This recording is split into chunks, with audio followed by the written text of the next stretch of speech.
Growing up on a farm in Graves County is probably my richest resource. Of course, it was a place I wanted to get away from when I ran away from home to the University of Kentucky. But in later years, it was the anchor, my place. And I was able to roam the world as long as I knew that was there.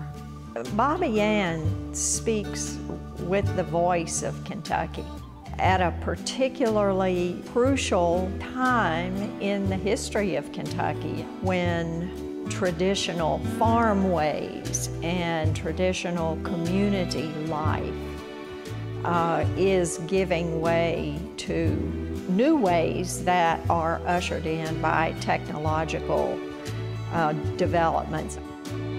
Popular culture is at the heart of Bobbie's interest.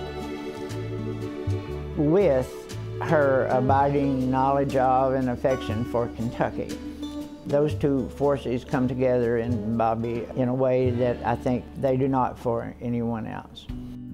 She was immediately famous for her first story and following stories there in the New Yorker. And she had touched a nerve in the culture. There were many years between graduating from college and getting published in the New Yorker.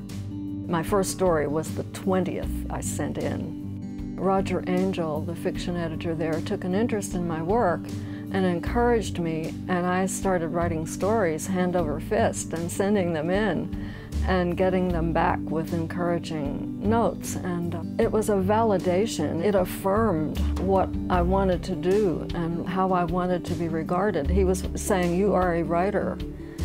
Her stories are wry and subtle and nuanced, and they seem to be plain and uncomplicated, but they're full of mysteries and the unknowable in the best sense. I think I write because it's something that I do by myself in a corner without having to talk. My grandmother taught me quilt piecing, and I think a lot of my work derives from that fixation with solving a puzzle or putting the pieces together, and words came in handy. The detail she chooses to show you is always exactly the one that tells you the most about the character and the situation. She makes us feel with all our senses what her characters are, seeing, hearing, tasting, and feeling. To me, that's the heart of the craft of fiction. For me, the details are everything.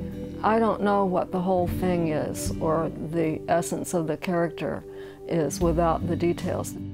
Her characters watch TV and have discussions about what they've seen. Unlike myself, she does her homework. You know, I tend to make stuff up but Bobbie will go find out about it. I usually leap in over my head, and I figure I'll get out somehow.